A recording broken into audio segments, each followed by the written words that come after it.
3 common triggers that lead an avoidant to break up with you or create distance. Avoidant partners don't usually pull away or break up with you because they don't care.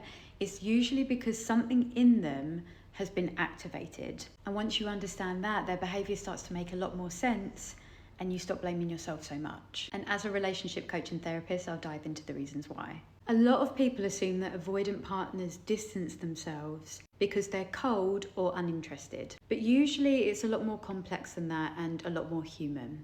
Because I think avoidants get this reputation online that they don't have emotion and they're quite robotic, but actually it's just that they express emotion in a very different way to most of the other attachment styles. So what I see the most is avoidants tend to pull back when closeness feels more like a threat than connection. And it's not because they don't want to love or be in a relationship, but it's because certain moments in the relationship can stir up old patterns that they haven't learned to regulate yet. So the 3 triggers that I see the most in avoidance is when intimacy feels too fast or too intense. For many avoidant partners, emotional closeness can feel very overwhelming. They start to think, am I losing control? Am I going to disappoint them? Do I still feel like myself in this relationship? Number 2 is feeling criticised, judged, or not enough.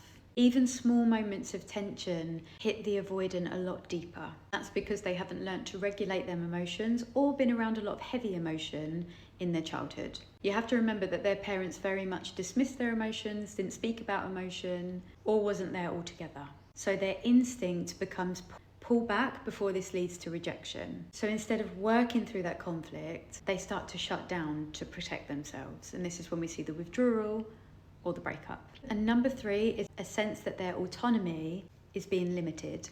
Avoidants value independence highly. So when closeness starts to feel like pressure to open up, define things, or respond on demand, their nervous system can start to slip into protection mode. And that distance becomes that way to regain that balance. So a lot of people think that avoidants pull back because they don't care. But really it's because love brings up emotions and fears that they haven't learned to navigate yet. But the hopeful part is that avoidants can grow, can stay connected, and they can definitely show up consistently, especially when the relationship feels steady, not pressured or safe. And this is actually why we see a lot of avoidants come back, because they can be a little bit impulsive and withdraw suddenly over things that aren't really that big a deal.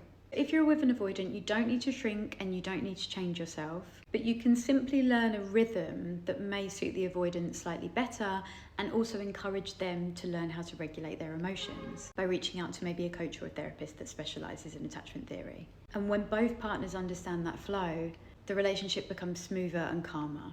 And if you want a deeper dive on dismissive avoidant attachment style, please join my Patreon today where I'll be doing deeper dives. Or if you're interested in a one-to-one, jump on my website, fill out a consultation form. My name's Olivia Lesurf. I'm a relationship coach and therapist. I help people who are avoidants and people who are with avoidance. And if you need that extra support, jump on my Patreon for free or email me about booking in your one-to-one.